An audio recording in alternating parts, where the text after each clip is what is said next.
Benvenute e benvenuti a Informalmente, il nuovo podcast dell'Ordine delle Psicologhe e degli Psicologi del Veneto per parlare di soluzioni psicologiche ai problemi quotidiani che possiamo avere nel rapporto con noi stessi e con gli altri, di emozioni, di vita di coppia e di relazione. Ne parleremo ogni volta con professionisti esperti, con un linguaggio chiaro e in un clima informale. Siamo Fortunata Pizzoferro, E Luca Pezzullo. presidente e vicepresidente dell'Ordine delle Psicologhe e degli Psicologi del Veneto. In ogni episodio approfondiamo i momenti delicati delle nostre vite e di come la psicologia può aiutarci a superare piccole e grandi difficoltà, personali e familiari. Questo spazio è dedicato a te per imparare a navigare le sfide della quotidianità. Iniziamo questo percorso di scoperta e condivisione con la puntata di oggi.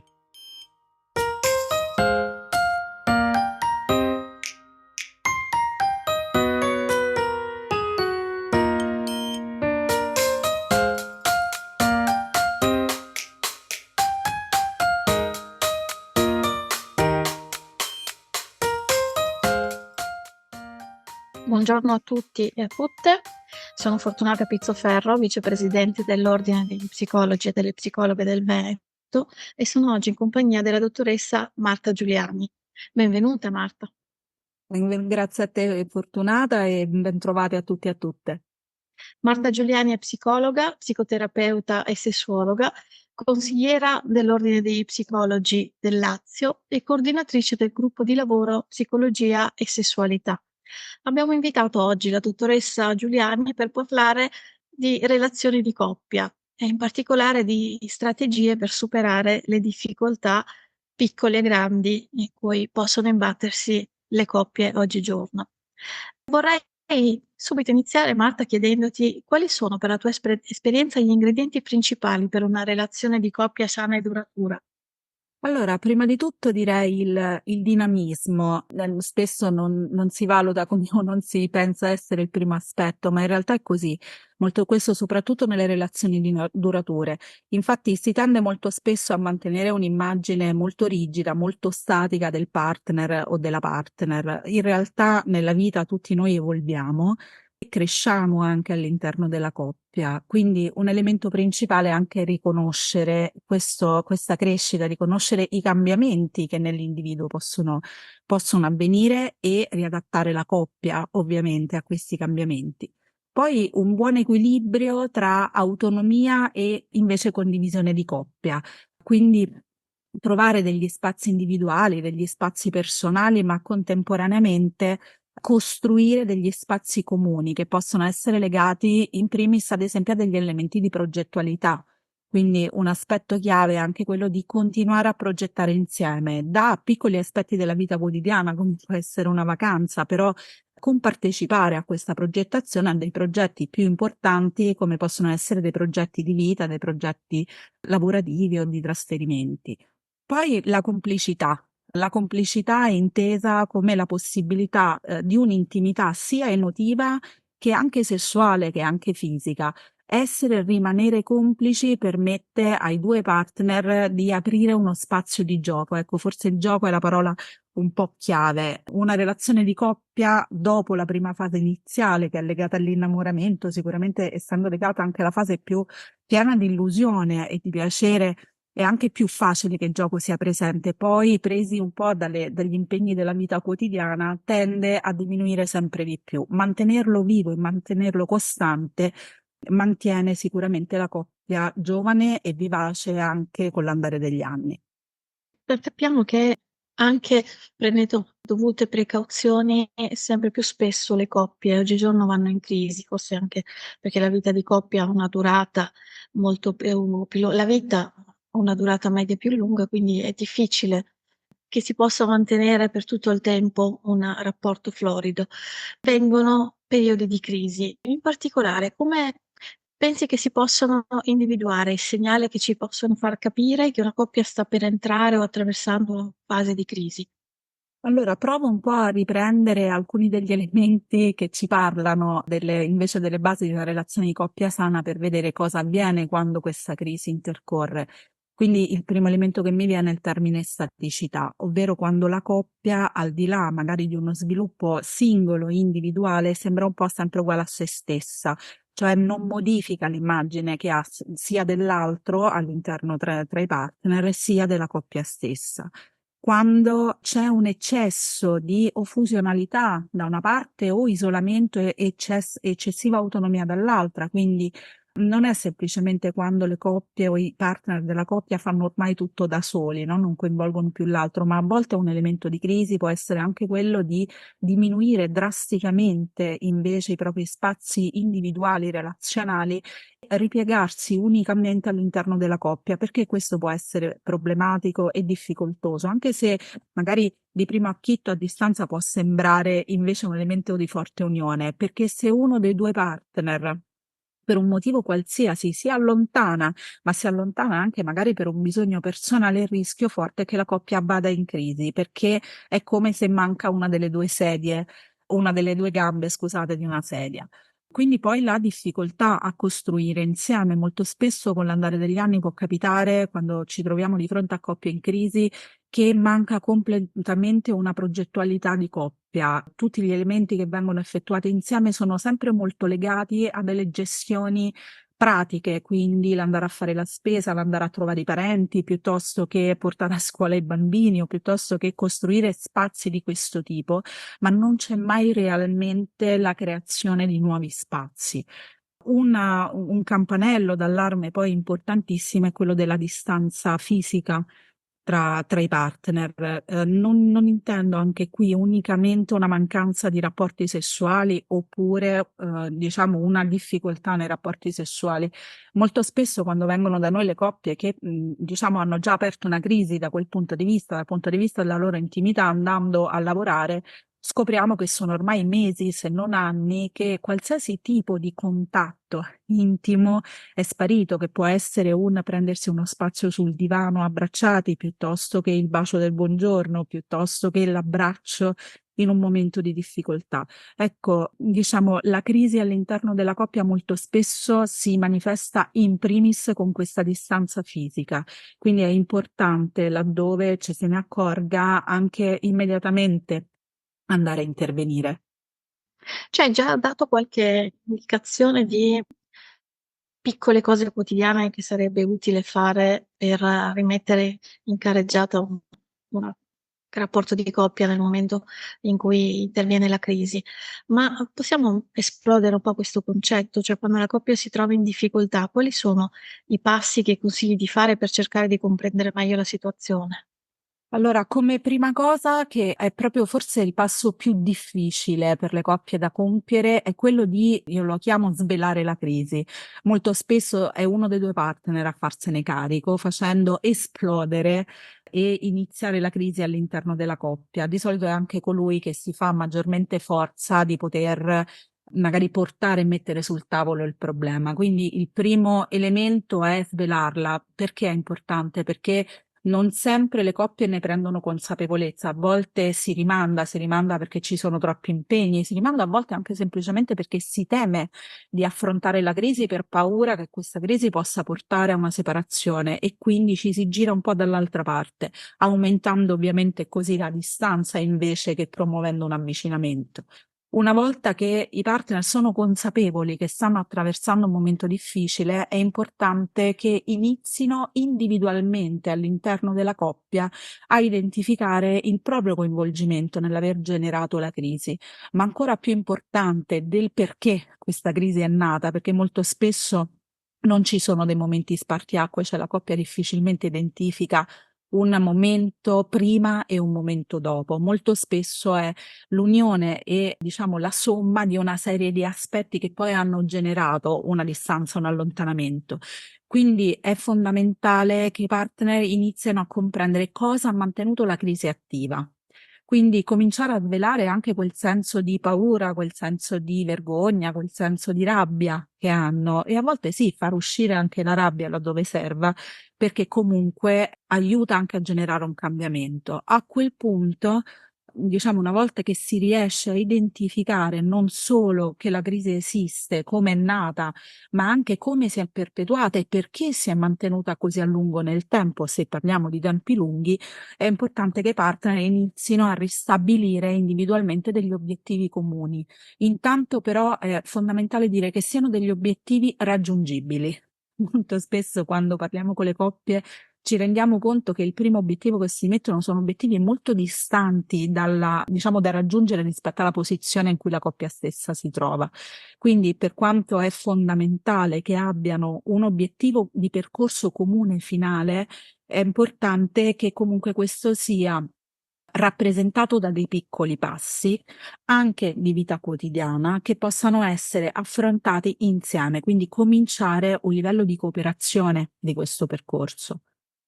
Capiamo quanto è importante nelle dinamiche di coppia che ci sia una buona comunicazione, ma, il fatto che buona comunicazione è spesso anche la prima assente, perché significa poter essere molto sinceri, prima di tutto con se stessi, per poter comunicare con l'altro, e nelle fasi di crisi diventa ancora più difficile avere una buona comunicazione, perché si comincia a essere spesso arrabbiati, a essere aggressivi o a volte a temere di non poter dire le cose. Quindi che suggerimenti daresti per poter migliorare la comunicazione proprio in questi momenti di crisi? Allora, intanto semplicemente esercitandola, cioè cominciare o ricominciare a comunicare. Attenzione, comunicare è molto diverso da parlare, è molto diverso dal dire. Comunicare vuol dire condividere un pensiero in una dialettica costante. La dialettica presuppone che ci sia uno scambio con l'altro. Quindi è importante non svalutare mai nelle comunicazioni il sentire dell'altro. Dobbiamo ricordarci che ciò che noi sentiamo è valido e è importante che venga accolto per il fatto stesso che noi lo sentiamo. Qui molto spesso mi si potrebbe dire: sì, ma se io sento una cosa che l'altro non sente, l'altro mi risponde: non è vero. Ecco, la risposta del non è vero, come dicevi anche giustamente te prima, poi nella rabbia, diciamo, si attivano degli elementi simmetrici. Questo è superabile per una buona comunicazione utilizzando quello che noi in psicologia chiamiamo il messaggio io, cioè non iniziare a comunicare un disagio con il tu, cioè tu hai fatto questo, tu mi hai detto questo, tu, no, stai generando questo, ma cominciare i messaggi con un io mi sento così. Io ho percepito questo, cioè cominciare a focalizzarci sul nostro sentire, sul nostro parlare, in modo tale da abbassare anche quel livello di aggressione percepita o di colpevolizzazione percepita. Un altro aspetto importante che io molto spesso, diciamo, promuovo nei miei pazienti è quello di iniziare ad aprire degli spazi di comunicazione e confronto al di fuori dei momenti di tensione. Molto spesso una coppia in crisi si ritrova a parlare, ad affrontare problematiche importanti a seguito di una discussione o a seguito di un evento scatenante che ha generato un momento di tensione all'interno. Questo è importantissimo ovviamente, però rendiamoci conto che in questi casi noi stiamo aprendo una comunicazione che è contingente a un fatto che, diciamo, è già carico emotivamente di suo. Quindi e molto spesso quello che accade è che nella giornata tranquilla, quelle più piacevoli che ogni tanto ci possono essere in questa altalena, no, di emozioni relazionali, quello che, diciamo, la percezione che si ha è di dire: "Vabbè, quel giorno stavamo tanto bene, non mi andava di aprire il discorso". Ecco, attenzione, perché forse è proprio nei giorni in cui si sta meglio che è importante aprire il discorso, perché proprio quel livello di rivendicazione, di rabbia, di tensione è molto più bassa e quindi è forse più facile proprio in quei momenti veicolare dei messaggi che possano arrivare con più efficacia. Hai dato già tanti spunti per cercare di affrontare al meglio i periodi più difficili di una vita di coppia. Ma se volessi quindi, sempre guardando con ottimismo il fatto che le periodi di crisi si possono superare, quali sono le strategie che tu hai visto essere più utili per aiutare le coppie a superare la crisi? Allora, mettersi in discussione sicuramente è una conditio sine qua non. Se ci si arrocca un po', scusate il termine, nelle proprie posizioni senza avere l'apertura di comprendere che il messaggio dell'altro è un messaggio importante, qualunque esso sia, è difficile riuscire poi ad aprire quello spazio di confronto comune. Riprendendo un po' quello che dicevo inizialmente, nei momenti di crisi la frase che noi gli sentiamo dire più spesso è: "Non sei più quello di una volta, non sei più quella di una volta, sei cambiato". Okay, perfetto, ripresentiamoci. Questa è una strategia molto utile, ripresentarsi all'altro, avere la curiosità di comprendere oggi chi si ha di fronte, essendo pronti, ovviamente anche con un bagaglio di storia insieme alle spalle, ma essendo pronti con curiosità a conoscere la nuova persona che abbiamo davanti. E fino adesso abbiamo cercato di vedere in che modo quindi una crisi, periodo della vita, una situazione che succede praticamente in tutte le coppie prima o dopo e in qualche modo ci si può attrezzare a superare. Però sappiamo che non sempre questo è possibile e forse l'aspetto ancora più difficile è quello di riuscire invece a separarsi senza fare dei eccessivi danni a se stessi o anche a terze persone. E quindi se pensiamo invece adesso quando viene il momento di separarsi, come possiamo capire se è veramente la scelta giusta in quel momento? Allora, è sempre difficile pensare nel momento in cui una coppia decide di separarsi, intanto di comune accordo è sempre complesso. Di solito c'è sempre qualcuno che prende la decisione o perlomeno che la promuove maggiormente, che la mette sul tavolo.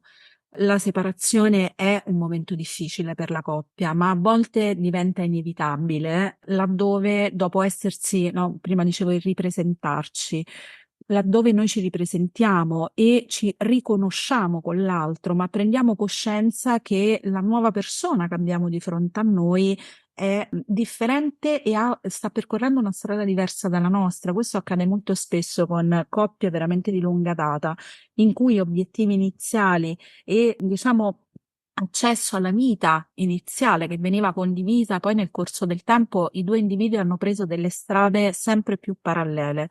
Ecco, in questi casi, quando poi ci si rincontra, si scopre se quella distanza è colmabile o meno. Nel caso in cui non sia colmabile, ovviamente la separazione permette a entrambi anche di poter procedere nella propria vita e nel proprio percorso anche con maggior serenità. Quando c'è una consapevolezza che ormai la progettualità di coppia non converge più. Questo non riguarda soltanto progettualità legate a strutture familiari piuttosto che a progetti di vita importanti. A volte con progettualità intendiamo anche il comprendere cosa è importante, no, quali sono i bisogni della persona. Ecco, forse prima quest'aspetto l'ho sottolineato poco. I bisogni dell'essere umano cambiano nel corso della vita, i bisogni, i desideri e le aspettative cambiano. Quando una coppia nasce molto spesso questi aspetti si incastrano con i bisogni, i desideri e le aspettative dell'altro. Andando avanti poi semplicemente possono modificarsi. Se con il tempo si vede che questi cambiamenti da entrambe le parti non convergono più, è logico che il rimanere insieme potrebbe generare, anche con affetto, potrebbe generare una frustrazione molto, molto forte. Quando non si è più disposti a scendere a compromessi, quando il mettersi in discussione o il trovare, no, il fare la propria metà strada verso l'altro diventa un peso piuttosto che un piacere, perché lo stare con l'altro diventa più un elemento di privazione che un elemento di crescita. E quando si è fermi in modo irremovibile in ricordi o emozioni del passato. Quando non si è in grado, per 1000 motivi, no, che ora magari non abbiamo tempo di vedere insieme, ma quando non si è in grado di poter modificare l'immagine che abbiamo dell'altro. Quando l'altro invece ci grida a gran voce che è cambiato, no, e che ha esigenze diverse. Ecco, se non si è in grado di poter accogliere, diciamo, questi cambiamenti, logicamente non è neanche possibile immaginare che una continuazione della relazione possa portare un giovamento, un arricchimento a entrambi. Però sappiamo che anche quando la scelta è molto ben ponderata e maturata ed è forse l'unica scelta possibile, ci sono comunque degli effetti dal punto di vista emotivo, psicologico, conseguenti a una separazione. Ci puoi dire quali sono gli effetti psicologici più comuni di una separazione e in che modo li possiamo affrontare? Allora, una separazione viene vissuta dall'individuo come un vero e proprio lutto, quindi le cosiddette fasi di elaborazione del lutto molto spesso vengono attraversate dopo una separazione, anche laddove questa sia consensuale, eh. Quindi c'è una fase di sgomento, una fase di rabbia, una fase più di umore depresso, poi c'è una fase anche di ridefinizione, di rinascita, di nuova vita. Quello che cambia sicuramente molto spesso, il primo impatto è quella della quotidianità. Se è una relazione che durava da molto tempo, noi abbiamo impostato la nostra vita e la nostra quotidianità anche nella condivisione dell'altra persona, nella condivisione degli spazi. Quindi i vuoti che si generano, che possono essere dei vuoti fisici, ma anche dei vuoti emotivi, dei vuoti nella quotidianità, possono risultare veramente molto molto forti. Anche se poi la persona individualmente e giornalmente si ripete che ha fatto la scelta giusta, sentire quella mancanza, sentire l'impatto di quei vuoti è assolutamente normale. Molto spesso dopo importanti separazioni alcuni pazienti mi riportano proprio questo, cioè mi manca tanto, mi manca nello svegliarmi, nella definizione di alcune giornate, la chiamata della sera.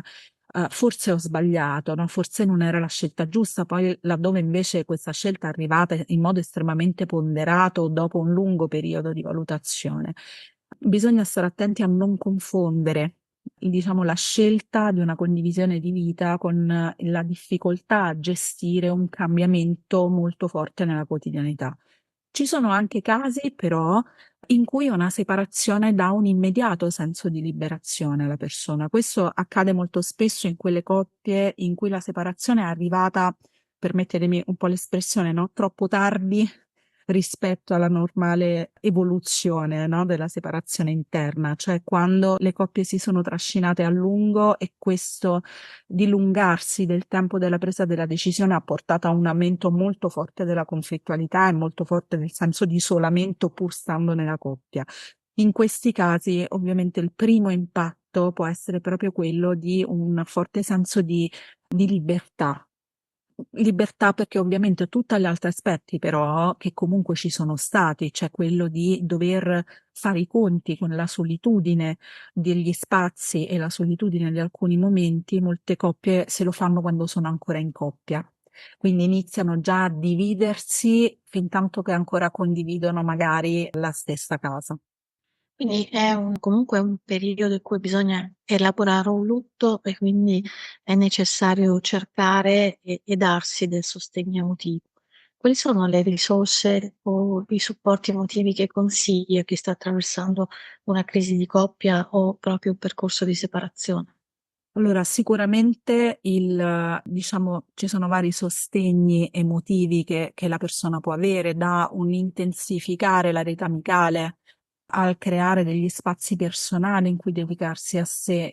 L'elemento principale è quello di non isolarsi, anche se a volte può risultare un po' un istinto, no? Quello di chiudersi in se stessi, e l'aiuto sicuramente di uno spazio professionale che possa essere per l'individuo singolo che vuole affrontare il momento della separazione individualmente, ma anche per la coppia stessa. Molto spesso quando le coppie vengono da noi in forti momenti di crisi, scambiano un po' il terapeuta per un giudice, per un mediatore, a volte per un celebrante, come se il nostro ruolo fosse quello di riappacificare a tutti i costi o fosse quello di dare ragione all'uno o all'altro. In realtà lo spazio della terapia di coppia, laddove ma appunto parliamo di coppia, non di sostegno individuale, è quello di facilitare la costruzione di quel terreno comune di cui parlavamo prima, in cui il dialogo, il confronto ed eventualmente una potenziale progettualità possono rifiorire. Questo vuol dire però che, diciamo, una volta che noi creiamo quel terreno, si creano anche le condizioni di scoprire se c'è una fertilità o meno di quel terreno. Il nostro ruolo è quello di aiutare i 2 partner a scoprirlo insieme, non di direzionarli da una parte o dall'altra. Quindi può capitare anche che l'esito di un percorso di coppia sia anche quello della separazione, laddove la coppia scopre, no, nel mettere le carte sul tavolo che quegli spazi di comune di progettualità futura non ci sono più.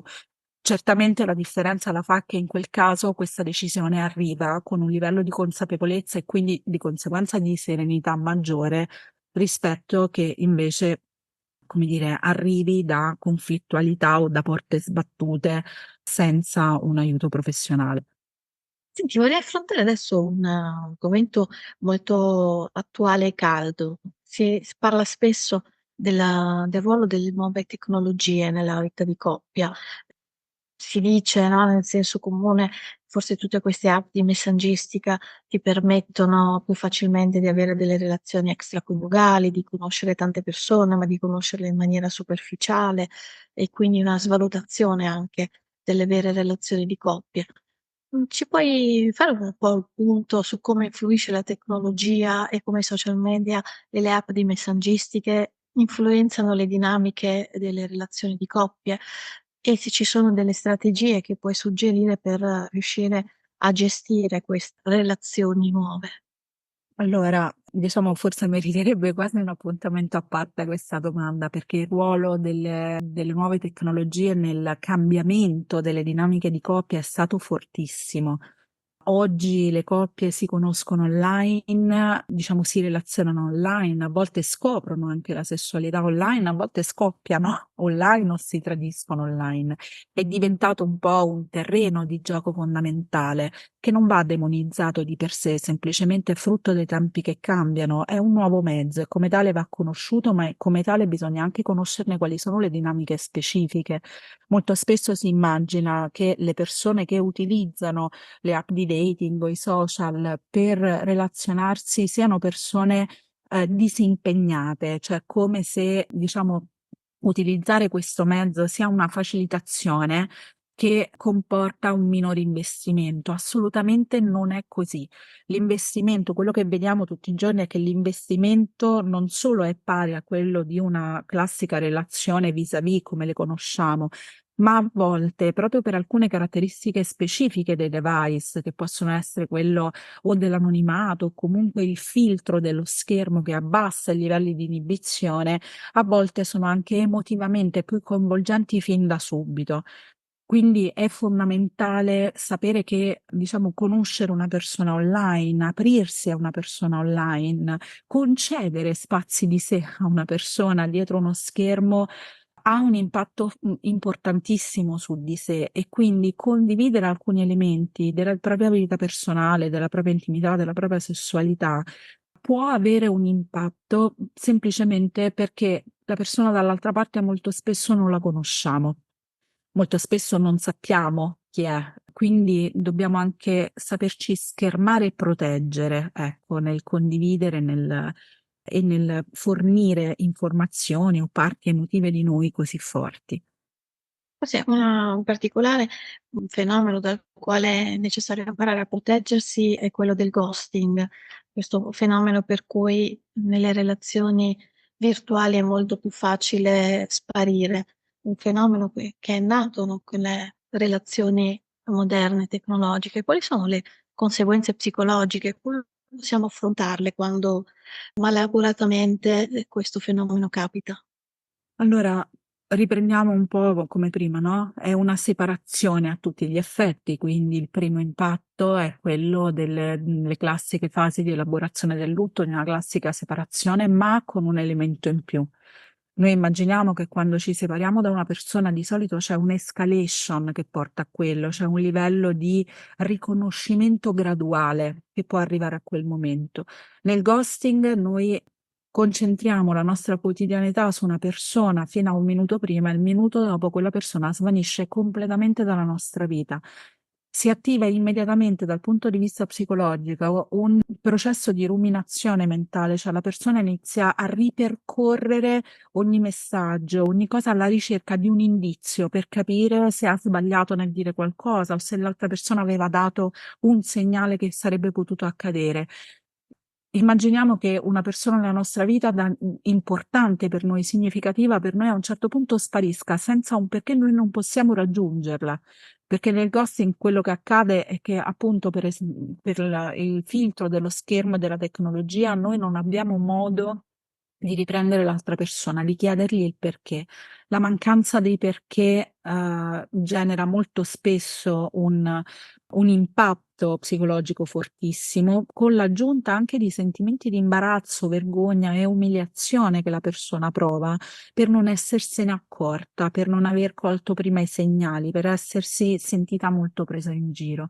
Quindi questo, quando noi iniziamo una qualsiasi relazione online, l'avere comunque indizi sull'altra persona o il poterci ricordare che non avere informazioni sull'altro può generare anche fenomeni di questo tipo, ci deve mettere in allerta sul fatto di poterci proteggere in anticipo e quindi trovare sempre il mezzo di equilibrare bene la libertà di potersi aprire all'altro, ma anche la consapevolezza di poterlo fare mettendosi in protezione.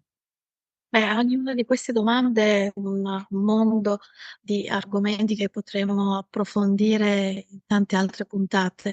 Però andando, diciamo, verso la conclusione, me premerebbe anche chiederti rispetto attività di stretta attualità che ti ha visto coinvolta, perché proprio recentemente hai presentato delle linee guida di intervento per l'educazione sessuaffettiva nelle scuole primarie e secondarie al Senato della Repubblica. Siccome anche l'educazione sessuale dei minori, dei bambini e delle bambine è un aspetto importante e che viene spesso tralasciato, ma poi recuperato solo laddove esplodono dei problemi. Mi interesserebbe un po' che ci parlassi di queste linee guida e del loro obiettivo principale. Allora, queste linee guida sono il risultato di un lungo lavoro di anni, l'esito della firma di un protocollo che abbiamo fatto nel 2022 tra l'Ordine degli Psicologi del Lazio, l'Ordine dei Medici di Roma, l'Università Sapienza e l'Università Tor Vergata, proprio con l'obiettivo di andare un po' a colmare quel vuoto normativo, perché sappiamo che in Italia non, diciamo, è uno dei pochi e degli ultimi paesi della Comunità Europea a non avere una legislazione specifica in tema di educazione sessuale, ma anche un vuoto formativo. Siamo in un paese purtroppo in cui questo tema è ancora un tabù, ancora frutto di tantissimi pregiudizi e non conoscenze che molto spesso lasciano spazio anche al dilagare di alcuni processi ideologici.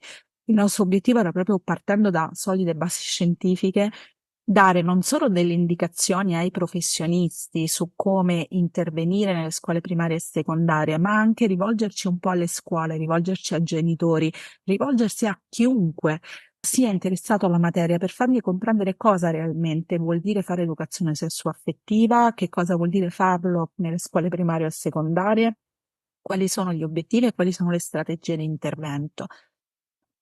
È importante, diciamo, andare a intervenire sui giovani perché ora, prima parlavamo ad esempio del ghosting, l'online, l'inserimento ad esempio dell'importanza anche di un'educazione digitale alla sessualità, all'affettività, l'abbiamo inserita all'interno delle linee guida perché oggi andare nelle scuole, parlare con i giovani e dimenticarsi il fatto che i giovani oggi interagiscono quotidianamente anche sono immersi in una cultura digitale, vuol dire promuovere una formazione a metà, vuol dire dimenticarci quali sono realmente i loro bisogni sulla base di quella che è la loro vita reale.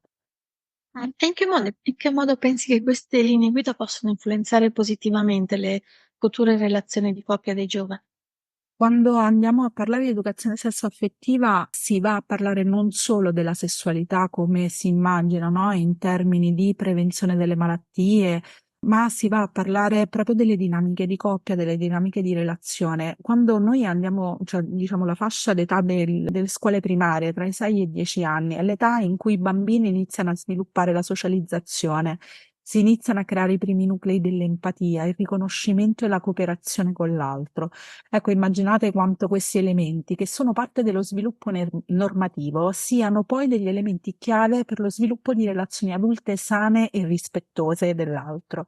Quindi andare a lavorare anche con i ragazzi vuol dire dargli quegli strumenti che gli permettano di generare delle relazioni sane, inclusive, rispettose e che tengano conto delle diverse identità, dei diversi generi, no, con cui si può avere a che fare, con la speranza ovviamente, e questo ci dicono anche i dati internazionali, che interventi di questo tipo prevengono in modo molto forte non solo episodi di bullismo, perché ovviamente il livello di rispetto dell'altro aumenta anche il livello di empatia dei propri atteggiamenti, ma diminuiscono sostanzialmente anche tutti quegli episodi di violenza di genere che purtroppo, diciamo, di cui purtroppo siamo spesso osservatori a livello di cronaca. Per oggi abbiamo terminato, ti ringrazio di essere stata qui in nostra compagnia. Per Informalmente abbiamo ospitato la dottoressa Marta Giuliani, psicologa, psicoterapeuta e sessuologa, e saluto tutti i nostri ascoltatori e le ascoltatrici.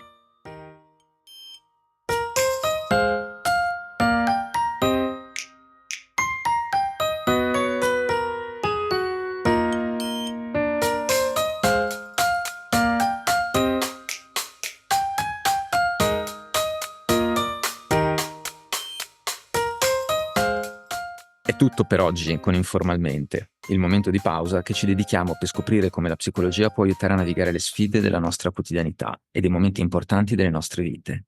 Siamo Luca Pezzullo, E Fortunata Pizzoferro. presidente e vicepresidente dell'Ordine delle Psicologhe e degli Psicologi del Veneto. Ti invitiamo ad ascoltare anche la prossima puntata, dove continueremo ad esplorare insieme il mondo della psicologia e dei suoi rapporti con la vita quotidiana. Ricorda, prenderti cura di te e delle tue emozioni è il primo passo verso il benessere. A presto!